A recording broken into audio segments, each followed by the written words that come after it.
interest you pay is not tax deductible. Yeah. And the reason it's not tax deductible is because the purpose of the funds. And that's another key point I tell people. What is the purpose of the money? So if it is for personal use, the fact that you've bought a house that you're going to live in, you're going on a holiday, you're buying a car for personal use, you want to give money to your kids for their education, whatever it may be, it is bad debt. We cannot claim anything on this particular loan at all. Now this here, what I usually say to most of my clients is that before you start business, set this up. When you're working, when you've got your PA. Would that be like a line of credit? Could be a line of credit. All right, so a line of credit is like a big credit card where it has a $100,000 limit or whatever limit. It could even be $20,000 because if you owed $380 on here, we could set up $20,000 here.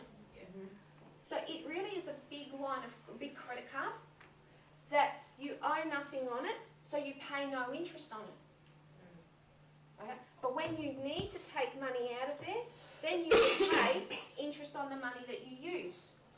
So not on the whole 100. No, that's right. Drawdown facility. But what is the purpose of those funds? They're going towards business, which is investment, which is good debt. We can claim all of this. So if you have a really strong business plan and you know that it's going to take you 12 months before you can take your business to that level of generating that income you require, but your personal cash flow says, I need $35,000 just for me to survive on, because you go, you know what, I'm going to sacrifice, I'm not going to have a really massive lifestyle for that next 12 months, you know, I can live off basics and not go out as much, but I need 35.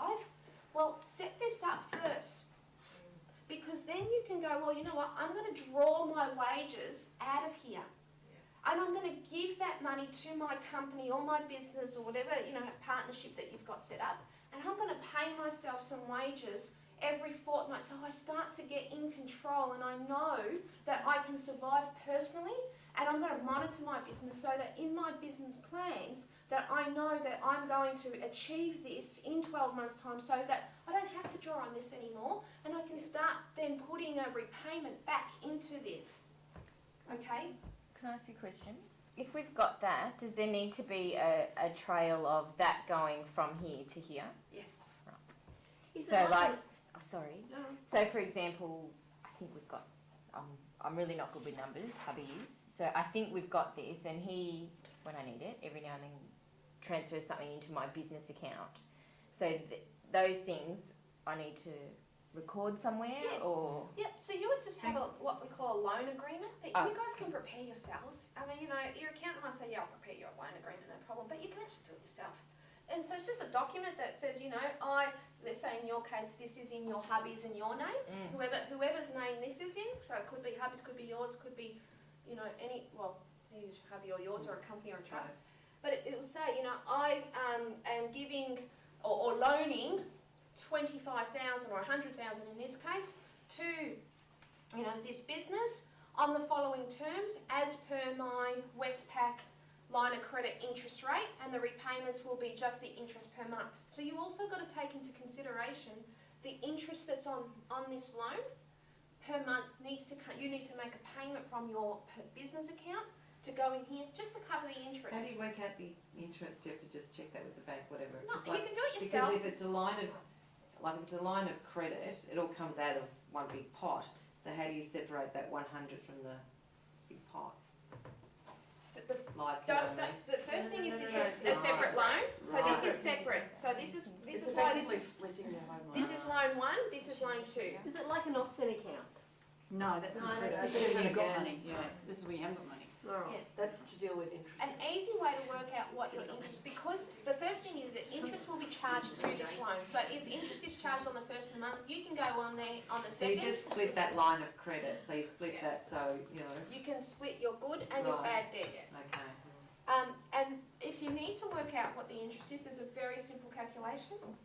Just go 100,000 or whatever your balance is. So if you go balance times your interest rate divided by 12, it's not going to give you the exact amount, but it will give you close to, and just, you know, throw a little bit more in there. Sorry, I just had flashbacks to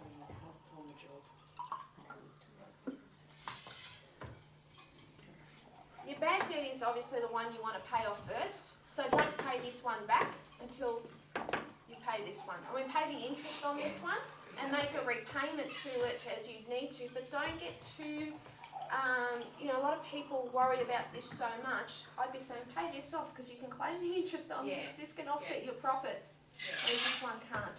Okay. You've lost me already.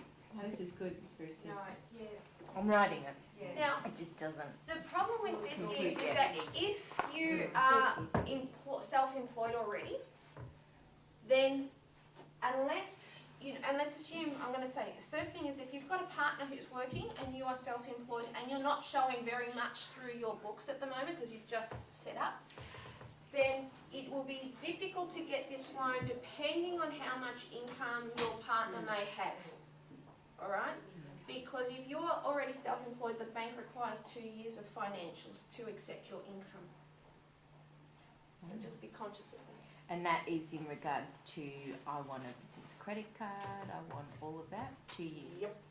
Yeah. So I've just said here, ensure the repayments are interest only on this side. And another strategy you might want to do, if you've got a home loan over here and it's principal and interest, which means that you're paying higher repayments, also don't stress if you change this just to interest only whilst you're building your business. Because you know your business is going to be successful, and that extra 200 or 300 that's going towards principal at the moment might just give you a little bit of that leeway that you need to get you over this, you know, phase that you're going through, or start, or you know, where you need extra money. So Is that easy to do? Do the banks allow Yeah, that? they change it, yeah. depends on the bank. ANZ's not easy. ANZ you've got to pull the whole application. I don't think my husband would go for that. That's my issue. I've spoken about that. You don't have to do it. I'm just giving you some I mean, ideas. I'd like to do that, but I can't convince him. The only other thing that I would say to you is if you change this side to interest only and you're on a variable rate, Yeah. you have the ability, if it's variable, you can pay more than you want to anyway. But at the Okay. minimum you have to pay. So this might be a way of coercing your husband to change his mind by saying, well, honey, the repayment is, you know, $2,700 a month. If we go interest only, it's 24. How about we just go interest only? But if we can, on months we can, we'll put in 27. But on months where things are a bit tight, we just put in 24. And that's the beauty of interest only on a variable rate. You have to be disciplined I'll to be do that. naked when I ask him. You have to be disciplined with that sort of, you have to be very disciplined with that sort of thing, and that's what a lot of people get themselves in trouble. They think they're going to do that, it sounds really easy, but you've got to pay it all back. And you need to review it in 12 months' time. So it's not something that you should do and leave it like that. It needs to be reviewed. Does an accountant help or can handle these sort of things? Like you Don't say to rely on him, Yeah. Don't expect them to do it all. I encourage, I love educating my clients. Yeah, Even when I yeah. do the property advice, a lot of clients will say to me, Jo, can you auction and do all this? I know I do it, but I say to them, you know what, I can find it for you, but let me teach you how to do it so you can do it yourself. yeah, yeah. So that's, if I can show you anything, I want you to sort of go, okay, well these are some things that I can do. Your accountant can help you, but It depends, you know, like if it's like when you deal with telecom people, you know, if you don't ask them the right questions, you They're don't not get the going to give you answers the back. answers.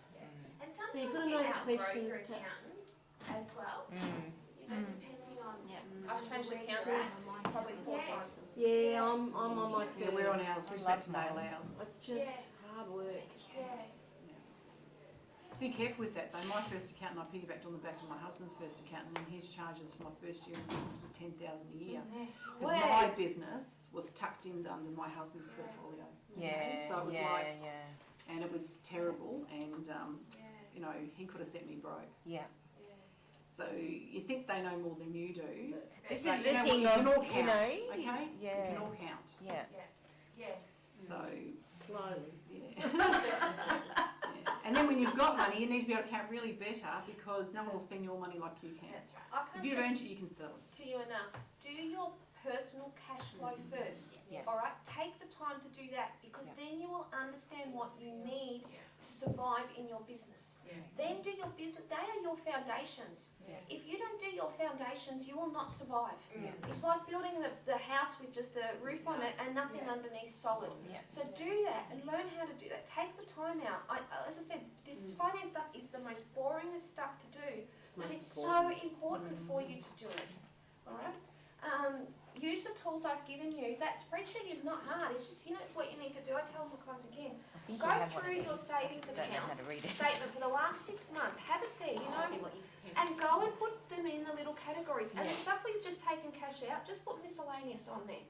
And start to really have a look and understand where you're going and what you need. If That's you a don't good one do for that, sales too, you know, when you think, oh, there's nothing happening, you look and you go, hang on, this is going up. Yes. That's what mine is anyway. Yeah. good. Well, It's easier- I found that but as it's a, like a easier to- motivator It's sort of easier to thing. look at sales. Yeah. Mine has But in and expenses. out, But yeah, what's your expenditure? but it's Yeah. sort of, Yeah. So I just Yeah. want to make some additional points on this.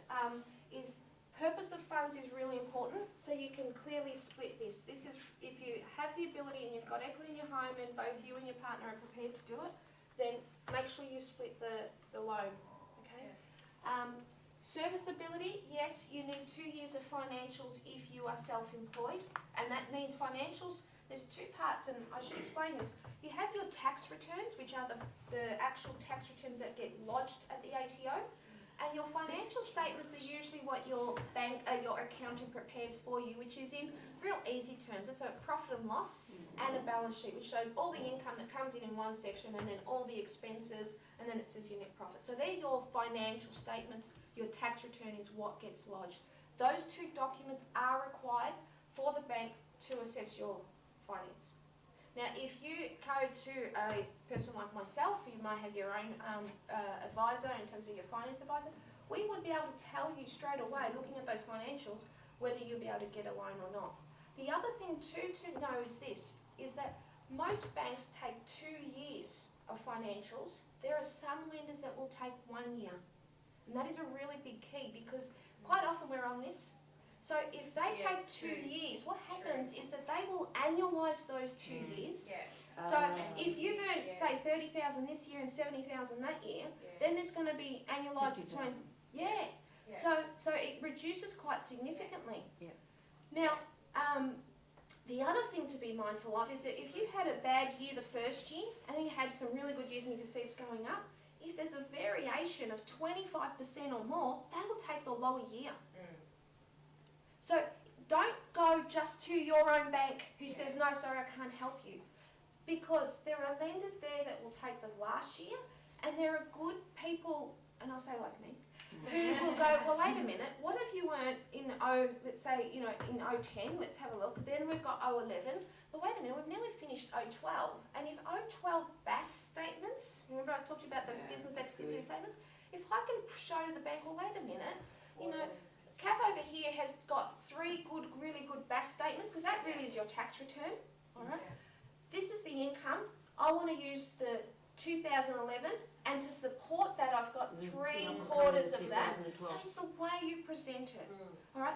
Now, as business owners, you don't need to know how to present it. That's where you will use somebody like us. But if you want, I'm just giving you some ideas. So if you do have a broker that you go to that may be not savvy in business, then think, well, can you use this or can you use that? And just remember what I said so you can tell them. Because I think, Renee, you said a good question before, because often I'll sit with clients and I'll say, but can my accountant tell me, will my accountant tell me this? Or Joe, you've told me more than what my accountant's ever told me.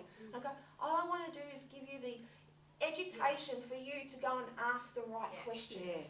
And if you know what questions to ask, then you can get that out. And if they don't answer them, then move on. There's plenty of other people who can. So, serviceability I just talked to you about. Assessment. Assessment varies from lender to lender. And what I mean by assessment is the interest rates that they assess them on. So, I said to you before about, if you're a single person with no kids, it's about $1,100 in living expenses. That's the average. But then they assess your repayments over here. If we wanted to borrow, because we're borrowing really $400,000, we're just splitting them here. The banks, the interest rates today are around 6%. But the banks don't assess it at 6%, they take it at about 8%. Mm. Some banks will go 8.5%, some banks will go 2% above what the rate is.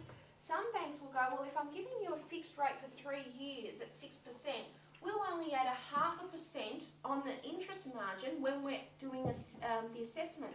And that is why you see, if anyone's used those online calculators or you hear, you know, on the TV, oh my God, Bank A was going to give me $1 million and Bank B only gave me 600,000. How come there's such a variation?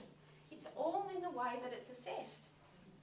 So, you know, for somebody who I know that can afford something but it's not quite there in their financials, depending on their business, you know, yeah, we can lend you a little bit more depending on the lender. So again, it's just knowing where to go. And I guess that's our specialty, is what we know where to go and where to place it for what you need. Go with your gut if you know that you can't repay it though. 100%. If you can't repay it, and look, for us, we are obliged to, like, we actually get you to do something in detail like this. So if you can't repay it, we won't even do it, because I don't want you to go into anything you can't afford. Claiming the interest and costs, you mentioned before, we touched about having just a loan agreement between the two. So that if you are ever audited, because, are you familiar with balance sheets? No? A balance sheet really is like your own net worth in terms of the assets of the business, the liabilities of the business. So if you've got assets of, you know, It's just recording everything that plant you, and equipment is usually an asset. You know, sometimes it's goodwill, but that's a bit fluffy. But usually it's the plant and equipment, your stock is your asset, and then your